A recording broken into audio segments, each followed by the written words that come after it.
Hello, fanatics. It's Thursday, which means it's true crime story time. I'm actually recording this Thursday morning, so hopefully it'll be up very, very soon for you guys.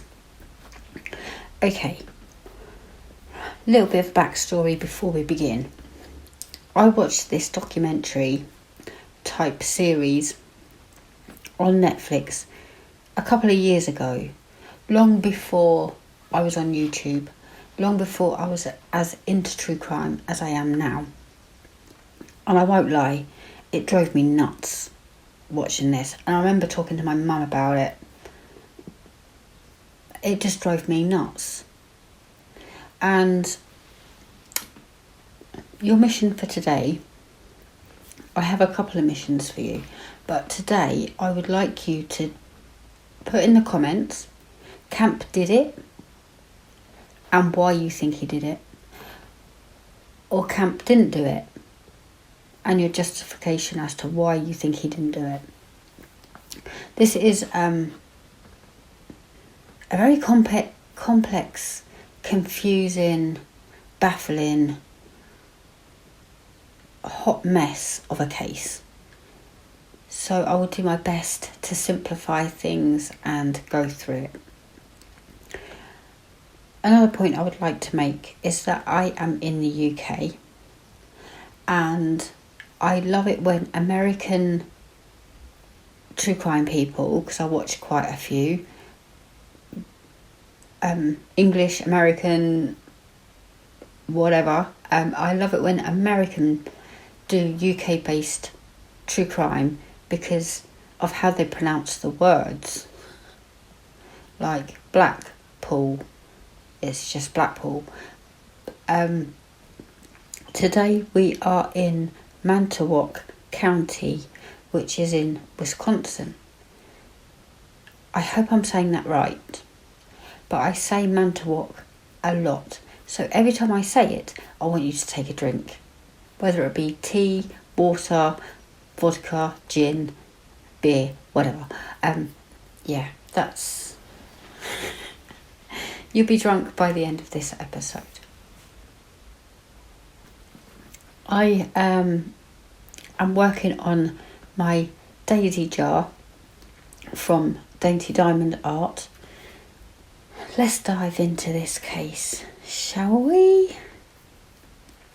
It's going to be very interesting to see your comments and thoughts down below today. I can't wait. Okay, so at the centre of the case is Stephen Avery. He was born in 1962 in Manitowoc County in Wisconsin to Alan and Dolores Avery. Since 1965, his family has operated a salvage yard in rural Gibson in Wisconsin. It's a 40-acre property where they lived outside town. Avery has 3 siblings, Chuck, Earl and Barb. He attended public schools in nearby Mishicot and Manitowoc, where his mother said he went to an elementary school, quote, for slower kids, end quote. According to one of his lawyers in 1985, school records showed that his intelligence or his IQ was around 70, and that he, quote, barely functioned in school, end quote. On July 24th, 1982, Avery married Laurie Matheson, who was a single mother. They had 4 children together, Rachel, Jenny, and twins, Stephen and Will. In March 1981, Avery is at the tender age of 18. He was convicted of burglarizing a bar with a friend.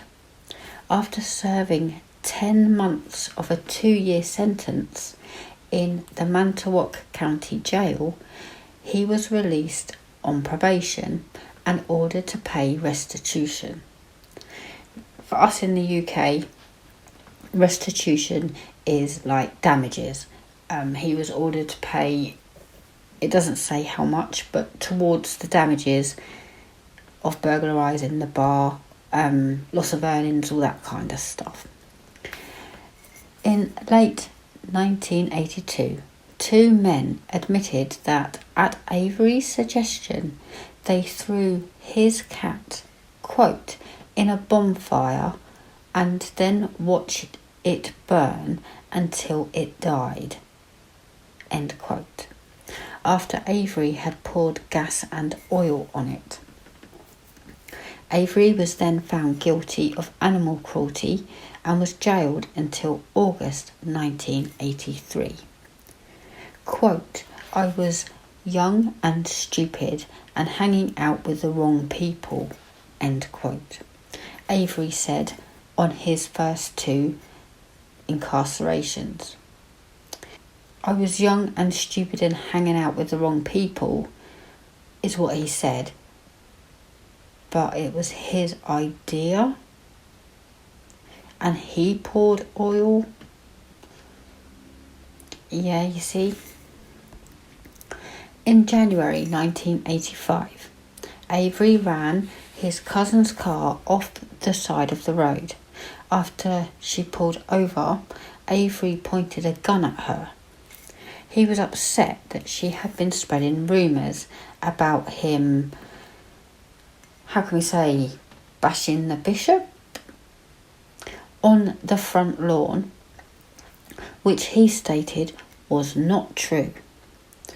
Avery maintained that the gun was not loaded and that he was simply trying to stop her from spreading rumours about him. He was sentenced to 6 years for, quote, endangering safety while evincing a depraved mind, end quote, and possession of a firearm. In July 1985, a woman was brutally attacked and sexually assaulted while jogging on a Lake Michigan beach. Avery was arrested after the victim picked him from a photo lineup and later from a live lineup. Although Avery was 40 miles away in Green Bay shortly after the attack, an alibi supported by a time-stamped store receipt and 16 eyewitnesses, he was charged and ultimately convicted of the 4-letter word beginning with R that YouTube doesn't like and attempted murder. Then sentenced to 32 years in prison. Appeals in 1987 and 1996 were denied by higher courts. Around 1995, a Brown County police detective contacted the Manitowoc County Jail saying that an inmate, quote, had admitted committing an assault years ago in Manitowoc County and that someone else was in jail for it, end quote. The jail officer transferred the call to the Manitowoc County Detective Bureau. Deputies recalled Sheriff Thomas telling them, quote, we already have the right guy, don't concern yourself with it, end quote. Avery continued to maintain his innocence. The victim is Penny Bernstein. I'm just going to call her Penny. But he continued to maintain his innocence against Penny. In 2002, after serving 18 years, the Wisconsin Innocence Project used DNA testing, which I will add was not available at the time of his original trial. But they used the DNA to exonerate him and to demonstrate that a different suspect, Gregory Allen, had in fact committed the crime. I'm just going to put a picture up of both Stephen Avery and Gregory Allen because they do have a striking physical resemblance to each other, but Gregory had actually committed the assault. Gregory had committed a different assault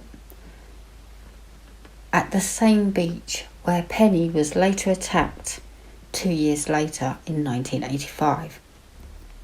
And he was under police surveillance during the period of Penny's assault due to his history of criminal behaviour against women, which raises the question, if he was already under surveillance and had been known to commit these assaults, why was he not pulled in as well as Avery? I don't get it. But there we go. However, Gregory Allen was never a suspect in Penny's case, and he was not included in the photo or live lineups presented to Penny. Avery was released on September the 11th, 2003. By this time, his wife had divorced him and he was estranged from his family. Avery's wrongful conviction case attracted widespread attention. The Republican chairman of the Wisconsin Assembly Judiciary Committee, Mark Gundrum, impaneled a task force to recommend improvements to the state's criminal justice system aimed at decreasing the likelihood of future wrongful convictions. Recommendations included a revamped eyewitness identification protocol and new guidelines for interrogations of suspects and witnesses, and the collection and storage of material evidence. And especially now with DNA, it needs to be stored properly. The recommendations were ultimately drafted into legislation that became known as the Aviary Bill, which passed and was signed in October 2005. And what a legacy that would be. To be wrongfully convicted, I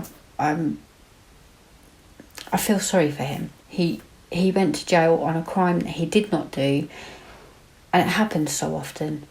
But to come out and then have a bill named after you, that's pretty something. However, they did have to change it a month later because it then became renamed the Criminal Justice Reform Bill. No longer the Aviary Bill. But we're going to discuss why that was, because they had to change it. Avery filed a civil lawsuit against Manitowoc County and its former sheriff, Thomas, and its former district attorney, Dennis Vogel, seeking to recover $36 million in damages stemming from his wrongful conviction. The suit was settled in February 2006 for $400,000 following his murder indictment. Photographer Teresa Hallback disappeared on the 31st of October 2005. Her last alleged appointment was a meeting with Avery at his home near the grounds of Avery's Auto Salvage to photograph his sister's minivan that he was offering for sale on autotrader.com.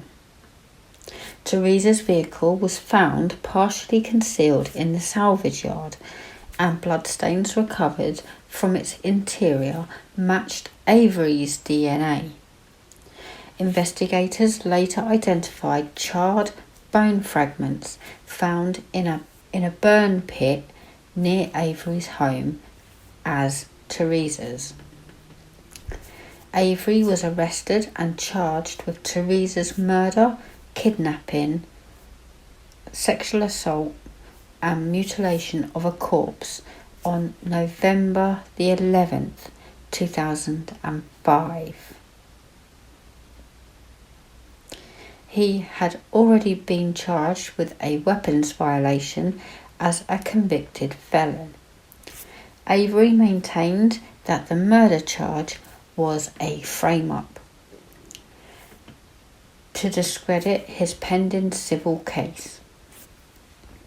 Manitowoc County claimed to and did cede control of the murder investigation to the neighbouring Calumet County Sheriff's Department because of Avery's suit against Manitowoc County. As part of the agreement for Calumet to use resources from Manitowoc County, including personnel, Manitowoc Sheriff deputies participated in repeated searches of Avery's trailer, garage and property, supervised by Calumet County officers. A Manitowoc deputy found the key to Teresa's vehicle in Avery's bedroom. His attorneys said there was a conflict of interest in their participation and suggested evidence tampering with no proof of same. Avery's attorneys also discovered that an evidence box containing a vial of Avery's blood collected in 1996 during his appeals efforts in the Penny case had been unsealed by the Innocence Project, and a puncture hole was visible in the stopper. They speculated that the blood found in Teresa's car could have been drawn from the stored vial and planted in the vehicle to incriminate Avery. To combat this claim, the prosecution presented testimony by FBI technicians who had tested the blood recovered from Teresa's car for, there's no way I can pronounce this, but it's known as EDTA, and this is a preservative used in blood vials but not present in the human body. Okay, so it's just in the vial, or they add it to keep the blood feasible, I guess. But they found none. Avery's defence team presented expert witness testimony stating that it was not possible to tell if the negative result meant that EDTA was not present or if the test itself was inconclusive.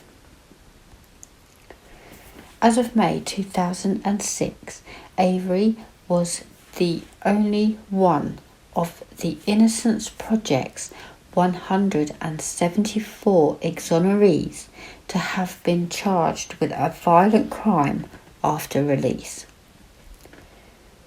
But it makes you wonder how many of those 174 had a 36 million lawsuit hanging against them. Do you know what I mean? Because I can only go by my perception of Manitowoc County, but I should imagine it's quite a really small place, and having to pay him $400,000 would put a strain on that little place, for one. Then you have the embarrassment of the police officers getting it all wrong. And I know they're quite proud in little small towns like that. So, in March 2006, Avery's nephew, Brendan Dassey, was charged as an accessory after he confessed under interrogation to having helped Avery kill Teresa and dispose of the body.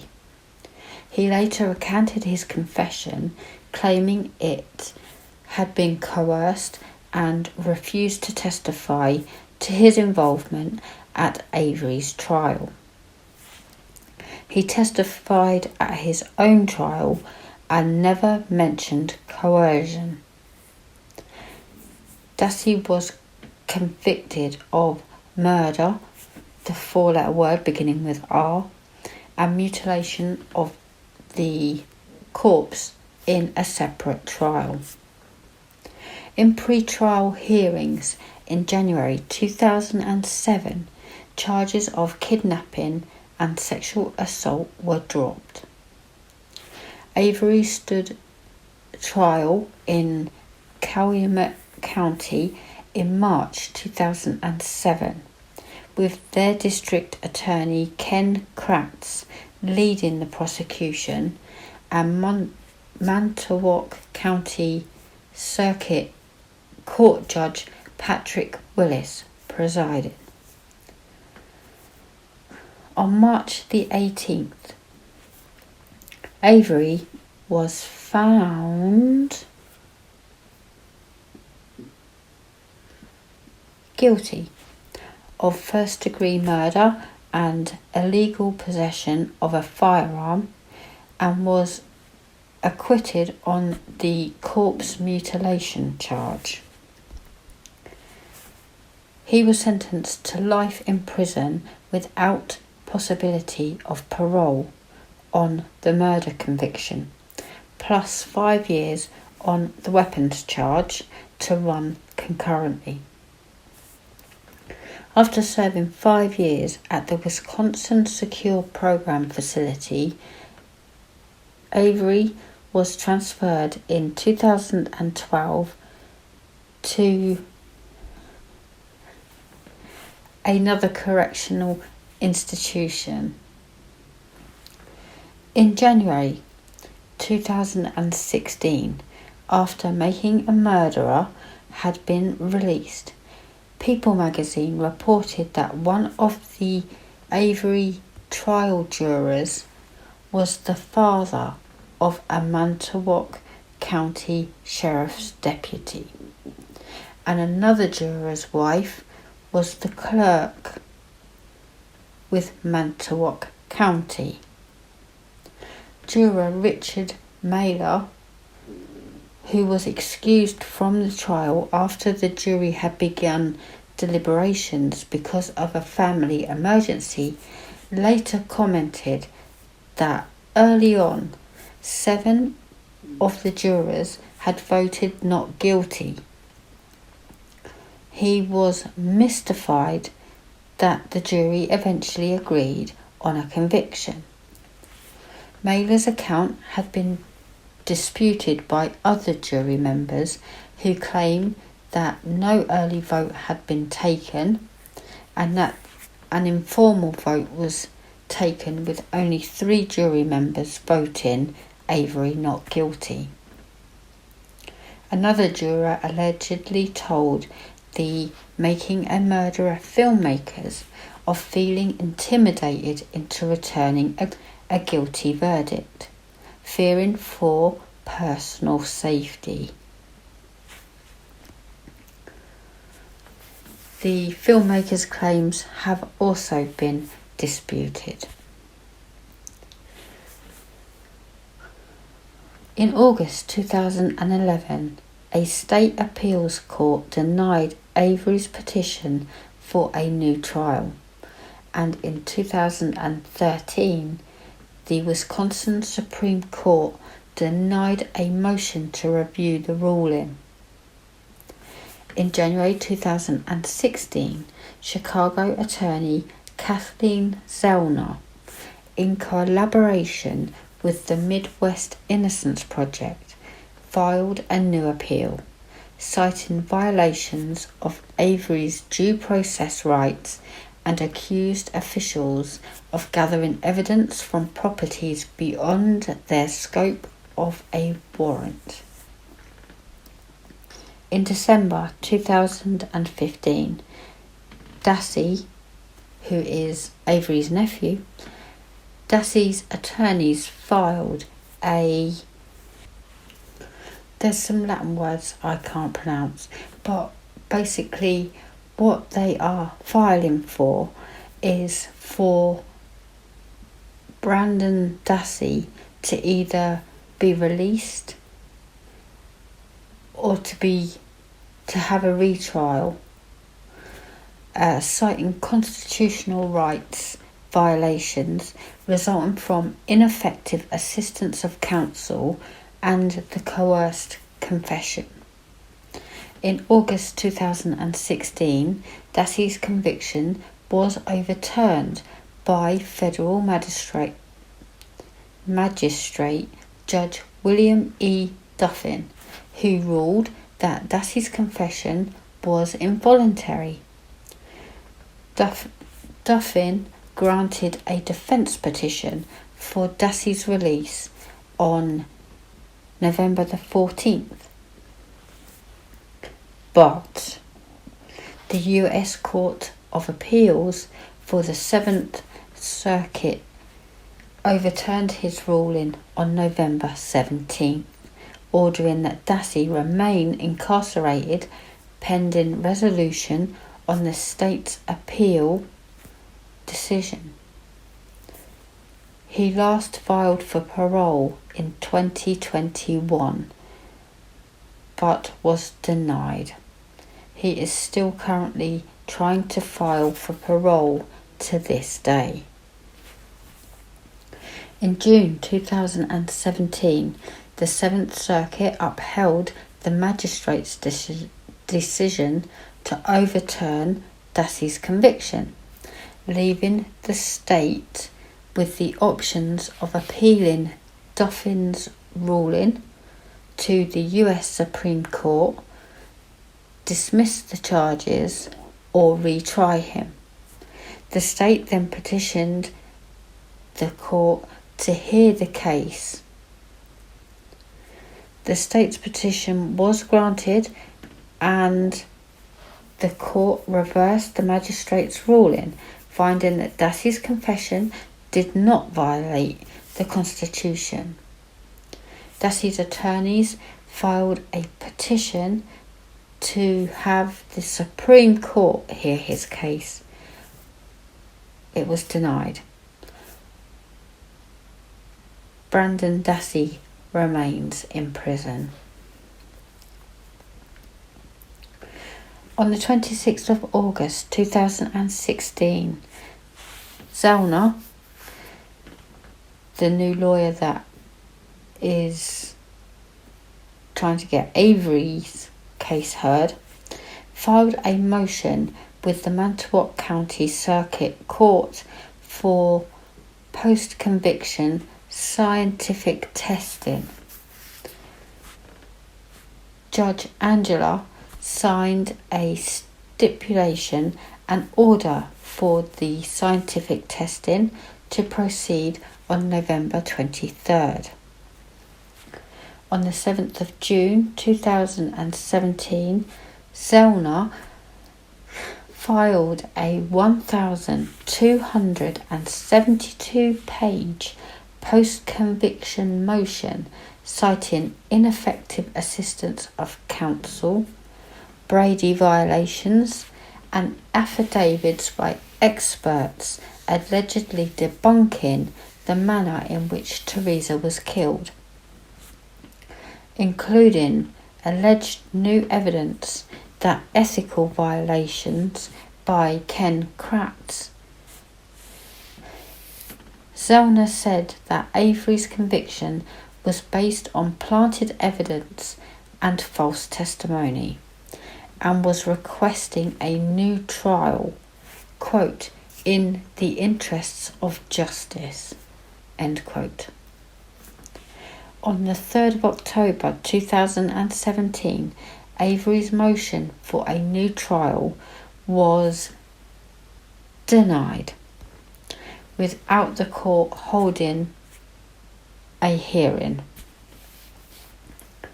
On February 26, 2019, the Wisconsin Court of Appeals granted Avery's petition requesting that his case be remanded back to the trial court for a hearing on his motion for a new trial. Zellner posted news to her Twitter page several hours before tweeting, quote, Avery update, we won, back to the circuit court, #truth wins. Based on the bone fragments found in the county gravel pit, Zellner offered a new theory based on new evidence to support Avery's upcoming case. This began in 2018 when she filed a motion to have, quote, suspected human, end quote, bones that were being held by the Wisconsin Department of Justice be tested for DNA. The bones came from 3 different burn piles within the Manitowoc County owned quarry, and among them was a pelvic bone fragment. New technology used to identify victims in the California wildfires would allow Zellner, if she had won the appeal, to test the bones for Teresa's DNA. However, when the motion was filed, Zellner soon discovered that the state had returned the bones to Teresa's family. Quote, by giving them to the family, they have just confirmed they believe those bones were human, end quote. Zellner went on to file another motion saying that the return of the bones to Teresa's family constituted an Arizona versus Youngblood violation, which meant that this potentially crucial evidence could not be tested. Quote, it's a very sneaky way to get evidence destroyed. It seems very deliberate that the thinking was, we need to get rid of those bones, but we can't just go in there and cremate them ourselves, end quote. Zellner's second motion was supported by, quote, never before disclosed ledger sheet, end quote, indicating that the presence of the bones was not disclosed to Avery's defense team before they were returned to Teresa's family. Zellner had 14 days to file any, quote, supplemental post-conviction motions, end quote, before Avery's new court date could be set. On July 28th, 2021, the Court of Appeals for the State of Wisconsin affirmed the Circuit Court's denial of Stephen Avery's big brief filed by Zellner, pointing out many misrepresentations contained in that brief. On December the 20th, 2015, a petition was created at a White House petitioning site entitled, quote, "Investigate and Pardon the Aviaries in Wisconsin and Punish the Corrupt Officials who Railroaded These Innocent Men," end quote. In a January 2016 response to the petition, a White House spokesman said that since Avery and Dassey, quote, "are both state prisoners, the president cannot pardon them. A pardon in this case would need to be issued at the state level by the appropriate authorities," end quote. A spokeswoman for Wisconsin Governor Scott Walker stated that Scott Walker would not pardon Avery. A second petition titled, quote, "Initiate a federal investigation of the sheriff's offices of Manitowoc County and Calumet County, Wisconsin," end quote, was submitted to the White House petitioning site on January the 7th, 2016. The petition was archived because it did not meet the minimum signature requirements. So there we have it, guys. The true crime story of Stephen Avery. Now, the reason I don't know where I stand is because he was 18 and he burglarised a bar. Then he went on to do animal cruelty, and its escalation, which we often see in true crime story time, in real life, murderers and everything. Sadly, he was convicted of a crime he did not commit. He was 40 miles away, and he couldn't have got 40 miles away right at the end of the assault. He did not do it, and DNA proved that later on.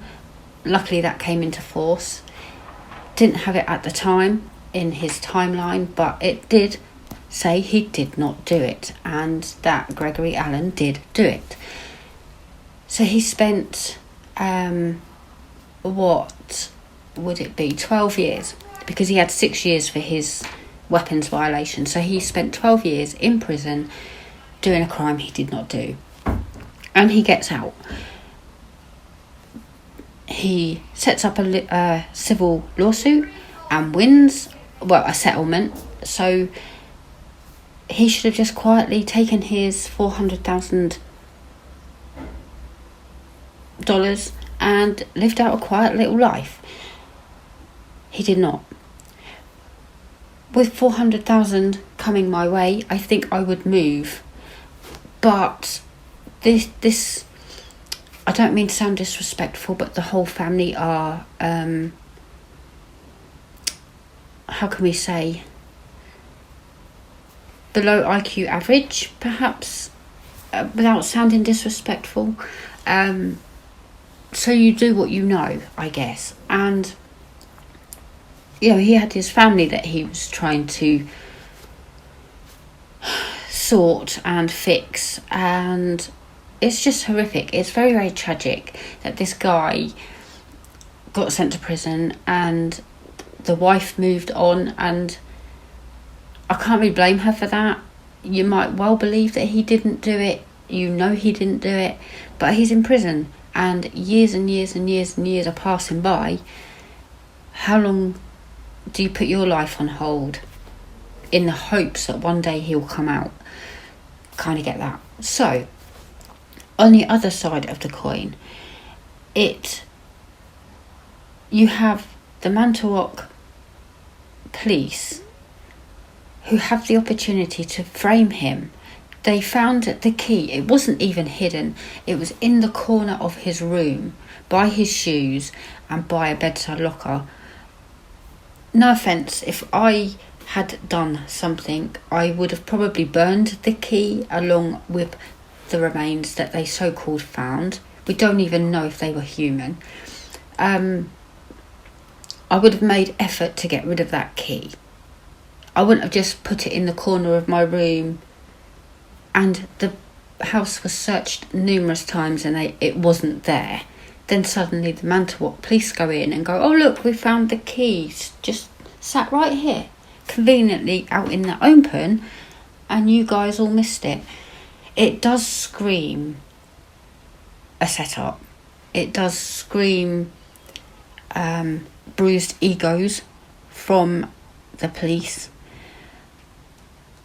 But the problem is we don't know, do we? We don't know for sure what truly happened.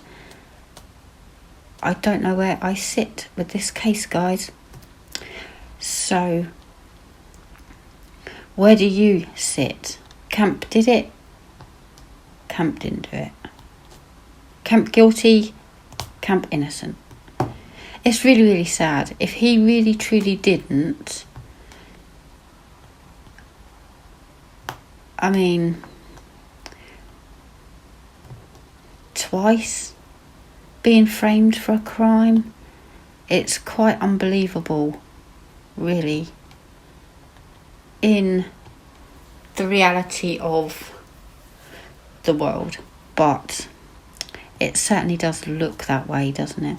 And the fact that he still has the Innocence Project with him speaks volumes, because they have so many cases on their books.